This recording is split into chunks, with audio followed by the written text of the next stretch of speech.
Hey guys, Foxdrop here with another Road to Master video. Welcome back, boys and girls. Today, these are still some clips from my Flex Q Clown Fiesta adventures, where I got placed in Plat 1, which is pretty much playing with all the high elo players because everyone got placed in Plat 1. I know Solo Q, Duo Q got released today, but this is still some kind of backed up footage that I had. So let me know down below in the comments. I still have one more videos worth of footage to release to you guys. So let me know if you want to see that. It's Flex Q, so do you want to see that, or do you want me to skip out on it and just bring in the Solo Q stuff? I don't know, it's up to you. Let me know down below. And today we are having a shorter episode as far as how many games played. There's only 3 games in this episode today, boys and girls. But next episode, I'll make up for it because there's 7 games in that one. So let me know what you think down below. And jumping right off the bat here today, we're playing some Tahm Kench support, which isn't really what you see me do a lot of. I don't even think I played Tahm Kench support all season, really. But I've been using this Flex Q to kind of just practice new things and really just use it like basically just like a practice tool, which honestly is probably the attitude you should have when you're playing ranked in general. Like, not take it too seriously, not just play for wins, but instead play for like practice and learning and stuff. But I've just been playing stuff that I'm not necessarily good at, just because I'm like, yeah, whatever, I'll just play this. And Tahm Kench happens to be one of them. Now, unfortunately, with the MMR being what it is in Flex Q, I was actually playing against some really good people in these games, and I quickly learned that actually, if I wanted to not lose, it was probably not going to work out if I was just picking random stuff. But still, we're playing some Tahm Kench right here, and this juicy, spicy, overextended dive that turns into a really good turnaround. Beautiful stuff. You love to see plays like that in Solo Q, or ranked Flex Q as it may be. So in this game, we were playing against a Vayne and Leona lane, which is kind of like an interesting lane, really, because like Leona is a really aggressive support, right? Leona wants to jump in, she wants to be really aggressive, she wants to make loads of plays, but Vayne is someone who's not particularly good in the lane phase. Now Vayne is pretty busted right now, like she's probably one of the best AD carries in the current patch. She's getting nerfed and stuff, but she's still really strong. So we're up against like a bit of a tough lane matchup, but Tahm Kench is nothing but good at defending and protecting his team. So we were always going back and forth in the 2v2 here, and as you can see here as well, the supportal combat coming out. And Tahm Kench, this is really one of the best things about Tahm Kench, is he has so much ridiculous amounts of damage if he can eat someone. Even if he can't eat someone, like the on-hit damage from his ultimate is just ridiculous. Like, he's just so bloody strong. Like, he does too much damage. Basically, Tahm Kench is, in my opinion, one of the like worst designed champions in League of Legends. It's just from like the fact that he can eat people and just completely nullify anyone's mistakes. And then the damage he has, it's grim. Like, look at this right here. Cassiopeia flashes into a Leona roll, into the Vayne Condemn, and I just eat her and completely turn it around. Like, there is like no way on earth that this Cassiopeia should be rewarded for that play. Like, not even not punished for it, but actually rewarded for it. And look at what I'm saying in the bottom left. This champ is so dumb. Like, legitimately, that Cassiopeia, it's so frustrating to play against that. You know, if you're on the enemy team there and you play against like that happens, like, and you don't get anything out of it, how frustrating is that? Like, he's such a pain in the ass as a champion. But either way, this is this game was going more or less in our favor, but at the same time, it's quite an equal game. I mean, you can see right now, 17-17, really equal game. They actually scale really well as well. Like, I think Irelia scales really well. You've got Vayne who scales really well too. Their front line is massive. Their initiation's really good. So it's certainly going to be a tricky game to win. But still, we've got the tools to make it happen as well. It's not like we're a really crap late game team. So it really just depends on these like mid-game plays and how it works out. And I've also bought myself a redemption. If you watched my video I made like a week ago or so, redemption is the most broken item in the game, in my humble personal opinion. The heal from it alone is disgusting. It fits into any team comp. It's just, or any champion, you know, and any team comp. It's just a grim item, really. But still, you'll see in Tahm Kench as well, like the way I play him. I play him primarily as like a peel champion. Like, I don't go necessarily too aggressive, like, and just eat the enemy team too much. I play him mostly to protect my own team. And I think that's a pretty good strategy when you've got people on your team who aren't necessarily so good at, like, protecting themselves. So specifically what I mean by that are champions who don't have good mobility or good escapes, and you're playing against these very good like anti-carry champions. So someone like Irelia and Olaf, for example, who just run down your carries, and then your carries are people who can't like really run away from them too well, like Jhin and Cassiopeia.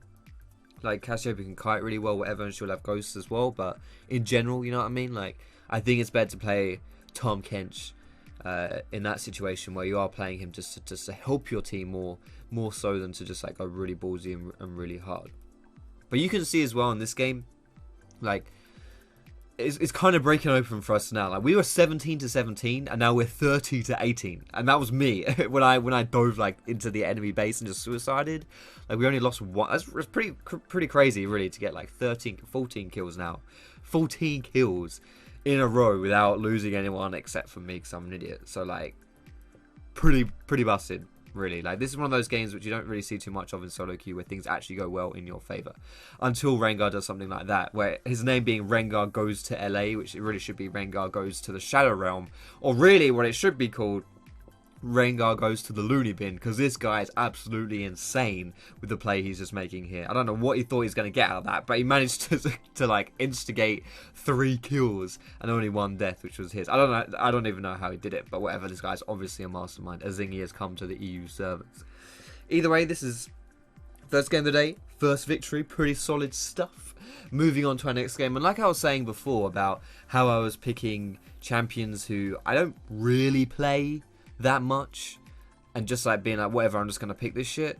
Braum is one of these champions. Braum is again someone I don't play Braum. He's not really hard to play, nor is Tahm Kench, but you know, I don't play these champions. I just wanted to try things out, you know how it is, and so here we are today playing some Braum. Now in this video, like, I don't really want you to watch me because I do some awful things in this game, but specifically just like keep your eye on Kha'Zix, because this Kha'Zix played really well. He was a really good player. He didn't like he kind of opened my mind. He didn't do things which I am used to seeing on Kha'Zix, specifically his evolution. So it was pretty interesting to see this guy. I think he actually went like something like RQW or something like that as his evolution order, which is really peculiar. I don't expect that. Now this is actually someone here, this top laner here, this Fiora. I was mentioning how I'm actually being placed against people who are genuinely really like good players, and I'm just picking my random shit. Yeah, this top laner is a challenger top laner.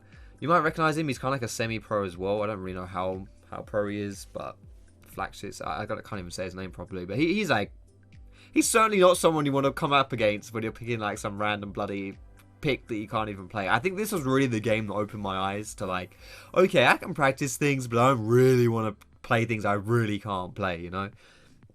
And this is like a really dumb death here. Like, I saw Rek'Sai coming into our jungle there. Like, I even looked at it. You saw me look at her, but I didn't realize that she wasn't alone. So maybe I should have like assumed that, I guess, because probably unlikely that Rek'Sai was coming in by herself to like assassinate someone.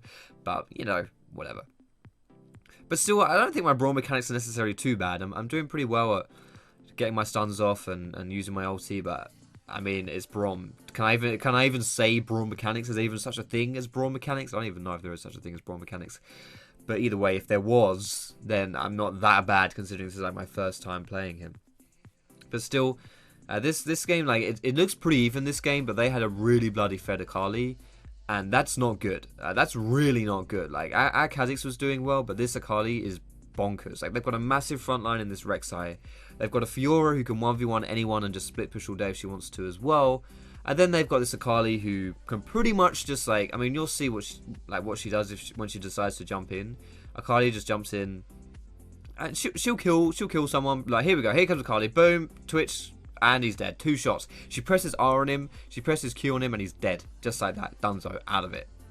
And that's not great. When you have an Akali, you can do that, and she's not even that squishy either. Like, look at her. She takes quite a lot of punishment before she dies. Yes, she's not a full tank. She is Akali still, but she's still pretty bloody tanky, honestly, considering what she can do, and probably more specifically than just being tanky. Like you saw there, every time she uses her Q and like triggers the Q, she gets like 300 health back. She's not easy to deal with, and that's not ideal for a game like this. So considering I'm playing a champion I can't play, look at that, disgusting. Considering I'm playing a champion I can't play, and yeah, this is a pretty fair Akali. It's not the greatest setup in the world. So we're probably going to go back to playing things a little bit more try-hard here. Not too try-hard, because I don't really care about the elo, but I do want to get some good practice in. I don't just want to be like dead weight for my team, especially if I'm going up against good players. So I'm going to whip out some things that I can actually play. So whereas, you know, the Time Kench support, the Bronze support, good to learn, not really good for Elo, even though I won one of them, that's okay, that's still not bad, right? But yeah, we can't win this game, you know, and yeah, I mean, yeah, there it is. So we're putting out the Hecarim. We're going back to the Hecarim for our third and final game. Now this is going to be quite a long one, long bunch of highlights, but that's because this game has a lot going on and is a very good game. So we're playing Hecarim, who I think this is kind of like, I wanted Hecarim to be like my one-trick champion for this, like for Season 7, because Olaf got nerfed. I was really enjoying Olaf, but like he didn't like directly get nerfed, but he's not as good in Season 7. And I think Hecarim is like just as, like, I think he could kind of be the new Olaf. Like he does similar things as Olaf does, but you know, I think Hecarim is like just better now. So the sad like reality of that is that Hecarim is very popular now, so that's not really ideal. So, but either way, we're playing this game against, you may recognize some people. Mid lane Zed is the enemy Zed is Betsy from Rocket. He's a pro player. He's another pro player. I played with a pro player before actually, but this one now he's on the enemy team. So we're playing against a pro player in the mid lane, which isn't great. The enemy Lee Sin, this Lee Sin is like a high master tier Lee Sin, so he's not bad either. Like he invaded me. This was like he didn't have a flash, but he still invaded me, which I was really surprised about. So I was a little bit salty about that, but we managed to collapse on him and it's all good. My top laner is Challenger as well. Like this Pantheon, by the way, is like Diamond 5. Like it's like a pro LCS player against a Diamond 5. Against a Diamond 5 in the mid lane. It's a bit of a mismatch, you know, so I really have to whip it out of this game, because holy moly. Like you know, I'm not gonna have a fun time if this Diamond 5 like Diamond 5 mid laner gets rolled on by a bloody LCS mid laner. That's not gonna happen. But I end up camping mid quite a lot this game, because like I say, there's a bit of a mismatch in this mid lane. Now I'm honestly kind of like a little bit like, I don't know whether in solo queue it is a good idea to camp mismatches like this. Like sometimes I think it's just a bad idea. Like if someone's just obviously outskilled in that lane, maybe you just don't want to pay attention to that lane, because no matter how much help you give them, they're just going to feed anyway, because like they're not, you know, it's a mismatch. Like just fundamentally, they're not going to be good enough to make it happen. But I was figuring like, whatever, I'll just go for it. You know, I was just like, okay, we'll do it, we'll go for it. And I'm making like a lot of good plays here. I'm making a lot of good plays, which is really awesome. And you know, just yeah, I'm trying my hardest, really trying my hardest to like prove that I can play with good players and still make it happen. Now this play right here, I'm kind of thinking that maybe actually I should have gone on the Lissandra with the Kennen. I really wanted to like bait the brand there. I wish I get him, and I do get Lissandra as well, so it's 2 for 1, which is pretty cool, I guess. But maybe in hindsight, it might have been better to go for the Lissandra with my cannon there. Not 100% sure, but either way it works out, so it's not too bad. I think like, you know, this game is just really equal. You know, it's 13 kills to 13. We do have a bit of advantage in towers, don't we? Yeah, no, towers are equal actually. Towers are equal, so it's really a really close game. Like this is a really equal close game. So definitely gonna influence this game based on like how I play and the plays that I make. And plays like this are going to also influence the game, but not in a good sense. Not good at all. I mean, I don't know what I was doing there. I was trying to just maybe do some damage to Sandra on the side, but not really realizing that actually maybe I could just die there. So yeah, not ideal in that situation. But still, playing this Hecarim like quite tanky as well. But the thing about Hecarim is that he's really tanky, but he's also got a lot of damage because you got a Triforce on him. So like I've got a lot of damage here, but I'm also really tanky. So I can make plays where I'm initiating plays. Like I can start plays, but I can also actually have like some carry potential where I can catch people and genuinely kill them. So like plays like this as well. If you have Ghost up, which is like, Ghost has a really low cooldown, which is why I think it's like, why I liked playing Olaf and why I'm liking Hecarim, because it's like, you're almost always playing with Ghost up. It's like 2.5 minute cooldown, which is really low for a summoner spell. So no matter like what play you're making, chances are you're going to have your Ghost up, so you're like even stronger. And Hecarim, of course, when he has his Ghost up, has higher AD too, more damage, because you know he gets damage based off of his move speed. So like I can have this Ghost and I can catch people. Excuse me, and even if I don't Ghost on them, I can just press E on them, like do stuff like this where I just run at people. And like this Ez, I don't even know if I don't think he used Flash here, but he definitely used Heal, and he's not even close to like getting away from me. That's a solo kill right there, you know. And I'm just destroying this Ez. I'm pretty sure this Ez is a high elo as well. I'm not 100% sure, but I'm pretty sure he is. So this is like, you know, just really trying my hardest to carry this game the best I can. Even looking at the kills right now, it's still a really, really equal, even game. Like, this is not... This game is so close. Like, it's so close. And my health bar ticking down very, very slowly here. Ticking down from the brand passive. Definitely don't want to fall down to that one. But, I mean, this is something where I think like, I make a bit of a mistake. Like, my Kennen's still fighting here, but I'm really low on health. Like, someone seizes on me and I die. So I just recall here. But maybe in hindsight, what I can do is I can actually just like stay there and maybe pick someone off if they like that brand was really low. So maybe it's like Zed Lee's brand. I don't need a long time to like kill a brand on 200 health. I could just jump in, boom, kill him, it's over, you know. So maybe in hindsight I could do that. A little bit of tunnel vision here on the Zed, which isn't ideal, but still my team's still actually managing to do some things, which is good. Like, my team isn't just, you know, dying because I'm not being able to help them.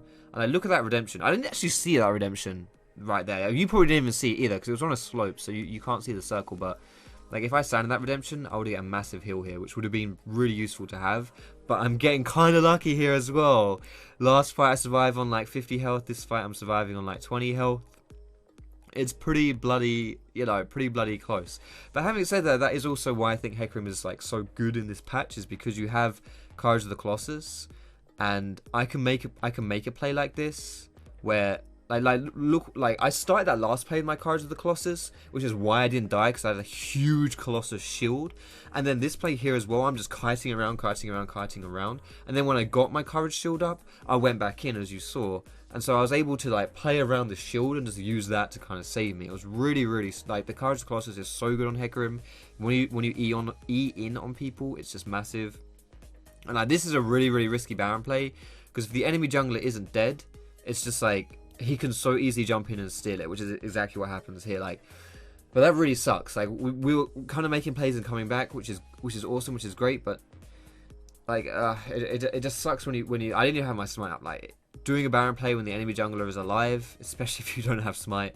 Even if you do have smite, it's just like so risky. You know, it's just so risky, and definitely not like worth doing, because you can just lose Baron and then just lose the advantage you got.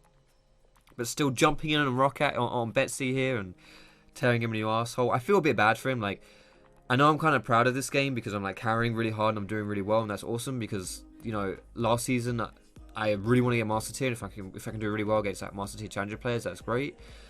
But I am also kind of playing Hecarim, and he's pretty free elo, so he's not exactly a hard champion to play. But I don't really want to take it away from me. You know, I still want to feel proud about what I'm doing, but I don't know. I could be I could be displaying a bit more skill in the way I'm carrying. You know, like Hecarim not so good at that.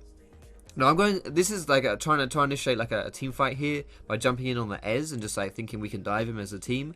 But as I jump in, which I think my team was like looking to make that play with me, but as I jump in, stuff kind of happens below the tower there, which means that I jump in, but none of my team can follow me, which really sucks, because then I just jump in as a suicide to the Ez. But it still works out really well for us. It's still good for us. It's still fine. It's perfect. Not perfect, but it's decent. It works. You know, I'm happy with it. But it was a bit awkward timing really for me to jump in and then just like bloody, yeah, not not have any backup and just completely suicide in the end there. Now you can see at the bottom left here as well the cheeky banter going in on the chat. This is like, this line cracked me up. If I had Mercs, you were dead. If I had Wills, I would be a bust. Fantastic. What a line. What a joker. What a joker. Alright, moving into the very last parts of the game here now, boys. Very last parts of the game. These the game has been kind of turning into our favour here, but at the same time, these fights could go either way, and if they don't go our way, we're pretty screwed. And as we're seeing here, if we lose 2 people immediately, we're in a bit of a pickle. But the Guardian Angel, OP as Ballsack's item, gets me back into the fray. Amazing stuff. We turn around a 0-2 into a 4-3. Perfect. Or maybe even more than that, actually. Are we going to get Betsy as well? Betsy goes down too. So we turn a 0-2 into a 5-3. Awesome stuff. You saw as well, I bought Titanic Hydra this game. I don't really recommend you guys Titanic Hydra on Hecarim, but I was so bloody fed, and I actually genuinely wanted more damage to carry harder. And it does have a very good synergy with Courage of the Colossus as well. And considering this is so late on in the game, team fights have are really important. If you have good team fights, you can push down because death timers are so large. Maybe this is the end of the game. In fact, this may be the end of the game. So I managed to honestly, I was so proud of myself at the end of this, like after playing this game, pulling out a win against really good players, like playing in like high quality games with high elo players and pulling out the win. Like I was honestly so proud of myself of this one, and I hope you guys are proud of me as well, because like this is good, right? This is a good way to set myself up for the next season. So yeah, just awesome. You're gonna see my stats here as well. I'm thinking maybe yes, you're gonna see my stats here as well. Just really hard carry, awesome plays. But either way, I just wanna thank you guys for watching this video. Appreciate it. Thumbs up, of course, if you did like it, and subscribe to me if you want to see more. Don't forget to let me know what you think about next episode, which one you want to see. Don't get to see the damage graphs actually here, but I had the highest damage on my team, so beautiful stuff. Either way, thanks a lot for watching, boys and girls. Have a great day, and I will see you in my next video.